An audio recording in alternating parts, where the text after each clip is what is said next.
నమస్తే, welcome to our channel. నేను మీ ప్రియాంకర. AP ఇప్పుడు అభివృద్ధి పదంలో నడుస్తుంది. అంటే పెట్టుబడులు ఒకదాని తర్వాత ఒకటి వస్తూనే ఉన్నాయని మనం వింటూనే ఉన్నాం. ఈరోజు మరొక అంశం ఏంటి అంటే 1,00,000 కోట్ల పెట్టుబడి ఏపీకి వచ్చింది అని, దీనివల్ల ఉద్యోగ కల్పన కూడా జరుగుద్ది అని చెప్పేసి ఇప్పుడు ఒక వార్త వస్తుంది. సో ఏంటి కంపెనీ, ఎక్కడికి రాబోతుంది అనేది ఈ వీడియోలో తెలుసుకుందాం. దీని గురించి మనతో మాట్లాడడానికి ప్రముఖ పొలిటికల్ అనలిస్ట్ అప్పసాని రాజేష్ గారు ఉన్నారు. ఆయనతో మాట్లాడతాం. నమస్కారం సార్. నమస్కారం సార్. ఇప్పటికే ఏపీకి చాలా వరకు డేటా సెంటర్లని, గూగుల్ అని ఇలా వస్తున్నాయి. ఇప్పుడు మరొక కంపెనీ రావడం, దానివల్ల ఉద్యోగ కల్పన జరగడం అనేది నిజంగా ఆనందించాల్సిన అంశం. మరైతే ఈ కంపెనీ ఏంటి, రాష్ట్రంలో ఎక్కడికి రాబోతుంది అనేది ఒక్కసారి చెప్పండి సార్. ఇప్పుడు వాస్తవంగా నేడు కేంద్ర ప్రభుత్వం ద్వారా పర్యావరణ అనుమతులు, అలాగే బయలుదేరిన ఐరన్ ఓర్ మైన్స్ నుంచి ఐరన్ ఓర్, రైల్ కనెక్టివిటీతో సహా అన్ని అనుమతులు దక్కించుకున్న ఆర్సిలర్ మెటల్ స్టీల్ ప్లాంట్ గురించి మనం మాట్లాడుకుంటున్నాం. Okay sir. ఈ ఆర్సిలర్ మెటల్ కంపెనీ సుమారుగా 1,61,000 కోట్ల రూపాయలతోటి పూర్వ విశాఖపట్నం జిల్లా, ప్రస్తుత అనకాపల్లి జిల్లా నక్కపల్లి గ్రామం దగ్గర ఒక మేజర్ స్టీల్ ప్లాంట్ సుమారుగా 7.3 మిలియన్ టన్నుల ఉత్పాదక కెపాసిటీ తోటి ఒక భారీ స్టీల్ ప్లాంట్ ఎస్టాబ్లిష్ చేయబోతా ఉన్నారు. దానికి ఒక క్యాప్టివ్ పోర్ట్ కూడా వాళ్ళే నిర్మాణం చేసుకోబోతా ఉన్నారు అని వార్త గత కొన్నాళ్ళుగా మనం వింటూ ఉన్నాం.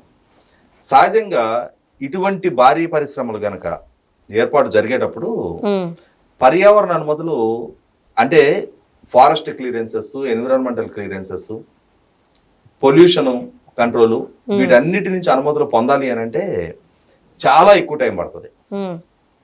ఒక్కొక్కసారి 3-4 సంవత్సరాల కాలం కూడా పడుతుంది. అయితే ప్రస్తుతం ప్రభుత్వం ద్వారా ప్రతిపాదించబడ్డ అంటే ఆ పరిశ్రమ ఏర్పాటు కోసం ప్రభుత్వం ద్వారా ప్రతిపాదించబడిన భూమి ఎటువంటి అటవీ పరమైన, వన్యప్రాణుల పరమైన, కాలుష్యకారకమైన భూమి కాకపోవటంతో చాలా వేగంగా అనుమతులు రాగలిగినాయి. ఎన్డీఏ కూటమి ప్రభుత్వం కేంద్ర ప్రభుత్వంతో కోఆర్డినేట్ చేసుకొని చాలా వేగంగా అనుమతులు రావడానికి ప్రభుత్వ పరంగా కూడా కృషి చేశారు. దాంతో అంటే రాష్ట్రం పట్ల కన్సర్న్ ఉన్న పాలకులు ఒక భారీ పరిశ్రమ రాష్ట్రంలో ఎస్టాబ్లిష్ అవుతా ఉన్నప్పుడు ఆ పరిశ్రమ ద్వారా వేలాది మందికి ఉద్యోగ కల్పనకు ఆస్కారం ఉంది కాబట్టి అలా వేలాది మందికి ఉద్యోగ కల్పన జరిగిన పక్షంలో ప్రత్యక్ష ఉపాధితో పాటు పరోక్ష ఉపాధి కూడా దక్కినాక చాలా ఎకనామిక్ యాక్టివిటీ జరగడానికి, చాలా ఎక్కువగా ఎకనామిక్ యాక్టివిటీ జరగడానికి ఆస్కారం ఉంటుంది. వెల్త్ జనరేషన్ జరుగుతుంది, మార్కెట్ పొటెన్షియాలిటీ పెరుగుద్ది, గవర్నమెంట్కి ట్యాక్స్ రెవెన్యూస్ పెరుగుతాయి. వీటిని అన్నిటిని దృష్టిలో పెట్టుకొని ప్రభుత్వం కూడా రాష్ట్ర అవసరాలు రీచ్ ఆ పరిశ్రమ గ్రౌండింగ్ అవటం, వేగవంతంగా గ్రౌండింగ్ అవటం తమ రాష్ట్రానికి కూడా అవసరం అని చెప్పని ఆ పరిశ్రమ తరఫున రాష్ట్ర ప్రభుత్వమే వకాల్తా తీసుకొని కేంద్ర ప్రభుత్వంతో కోఆర్డినేట్ చేసి ఇవాళ చాలా వేగంగా అనుమతులు తీసుకొచ్చారు. ఇదే అంశాన్ని చంద్రబాబు నాయుడు గారు, లోకేష్ గారు కూడా పదే పారిశ్రామికవేత్తలు చెప్తా ఉన్నారు. ఒకసారి ఒక పరిశ్రమ పెట్టాలి అనే ప్రతిపాదనతో మీరు మా రాష్ట్రంలోకి అడుగుపెట్టారు అని అంటే అక్కడ నుంచి మీ ప్రతిపాదన మీది కాదు, మాదిగా మేము భావిస్తాం, మీకోసం మేము పనిచేస్తాం, మా ప్రభుత్వం మీకు వేగవంతమైన ఫెసిలిటేషన్కి మా వైపు నుంచి అన్ని రకాల సహాయం ఎక్స్టెండ్ చేస్తాం. మీరు గతంలో స్పీడ్ ఆఫ్ డూయింగ్ బిజినెస్, గతంలో ఈజ్ ఆఫ్ డూయింగ్ బిజినెస్ గురించి వినుంటారు. కానీ ఇప్పుడు మా ప్రభుత్వం స్పీడ్ ఆఫ్ డూయింగ్ బిజినెస్ అనే ప్రతిపాదనతో మేము పనిచేస్తూ ఉన్నాం. కారణం ఏంటి అంటే మీరు ఒక భారీ పరిశ్రమ ప్రతిపాదనతో వచ్చిన తర్వాత మీ పరిశ్రమ ఏర్పాటు చేయటం, ఇంత పెద్ద పెట్టుబడితో ఏర్పాటు చేసే పరిశ్రమ ప్రభుత్వపరమైన సహకారం లేక 1 సంవత్సరం 2 సంవత్సరాలు మీ పరిశ్రమ ప్రొడక్షన్లోకి రావడం కనుక డిలే అయింది అని అంటే దానివల్ల ఏ ఎస్కలేటెడ్ లాస్ ఏంటనేది మాకు అనుభవపూర్వకంగా తెలుసు. కాబట్టి మీకుండే రిస్క్ ఫ్యాక్టర్ కూడా దృష్టిలో పెట్టుకొని ప్రభుత్వ పరంగా మేమే స్పందిద్దాం, మేమే మీకు కావాల్సిన ఫెసిలిటేషన్ చేద్దాం, వేగవంతంగా ఆ ఫెసిలిటేషన్ చేద్దామనే ఉద్దేశంతో మేమే మీ తరఫున వకాల్తా తీసుకొని అన్ని కేంద్ర ప్రభుత్వ కార్యాలయాలతో కూడా మాట్లాడి మీకు కావాల్సిన అనుమతులు కూడా మేమే రప్పిస్తాము అని చెప్పని లోకేష్ గారు, చంద్రబాబు నాయుడు గారు పదే చెప్తా ఉన్నారు.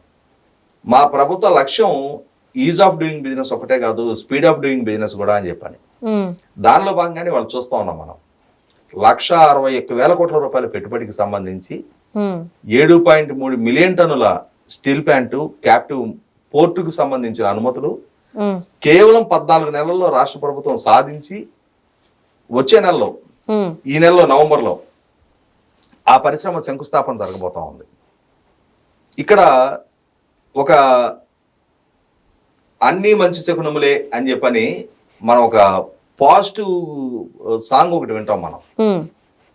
నవంబర్ 14-15 విశాఖపట్నంలో చాలా భారీగా ఒక పెట్టుబడిదారుల సదస్సు జరగబోతా ఉంది. ప్రపంచవ్యాప్తంగా చంద్రబాబు నాయుడు గారు వారు స్వయంగా సింగపూర్ వెళ్ళొచ్చారు, వారు స్వయంగా దుబాయ్ వెళ్ళొచ్చారు, వారు స్వయంగా ఈరోజు యూకే వెళ్తున్నారు, దావోస్ గతంలో వెళ్ళొచ్చారు. రీసెంట్గా స్టేట్ మినిస్టర్ కొండపల్లి శ్రీనివాస్ గారు ఆయన దావోస్ లో పర్యటిస్తున్నారు. నారాయణ గారు, బీసీ జనార్దన్ రెడ్డి గారు గతంలో సింగపూరు, తర్వాత మలేషియా లాంటి దేశాల్లో పర్యటించారు, తర్వాత దక్షిణ కొరియాలో పర్యటించారు. ఈ రోజు నుంచి మళ్ళీ మంత్రి నారాయణ గారు ఆయన కూడా దుబాయ్ దేశంలో యునైటెడ్ అరబ్ ఎమిరేట్స్ లో పర్యటించబోతా ఉన్నారు. ఇంతమంది ఇన్ని దేశాలు పర్యటించి మరి పెట్టుబడిదారులను ఆకర్షించి రేపు ఒక భారీ సదస్సు ఏర్పాటు చేయడానికి ముందు రాష్ట్ర ప్రభుత్వం ఇంత భారీ పెట్టుబడికి సంబంధించి ఎంత వేగంగా అనుమతులన్నీ రప్పించడంలో కృషి చేసింది. రాష్ట్ర కేంద్ర ప్రభుత్వాల కోఆర్డినేషన్ తోటి ఒక భారీ పరిశ్రమ వీలైనంత త్వరగా గ్రౌండింగ్ అవడానికి ఈ రాష్ట్రం ఏ విధంగా దోహదం చేసింది అనే ఆ సంకేతం ఒక ఫీల్ గుడ్ ఫ్యాక్టర్ క్రియేట్ చేస్తుంది. ఎస్, ఇటువంటి ప్రభుత్వం దగ్గర మనం అప్రోచ్ అయితే మనకి కావాల్సిన అనుమతులన్నీ కూడా వాళ్ళ భుజస్కంధాల మీద బాధ్యతగా తీసుకొని వాళ్లే మనకు కావాల్సిన ఫెసిలిటేషన్ మొత్తం చేసి పెడతా ఉన్నారు. ఇటువంటి ప్రభుత్వం కదా ఒక ఫ్రెండ్లీ యాంబియన్స్ పెట్టుబడిదారులకి పారిశ్రామికవేత్తలకి క్రియేట్ చేస్తా ఉన్నారు.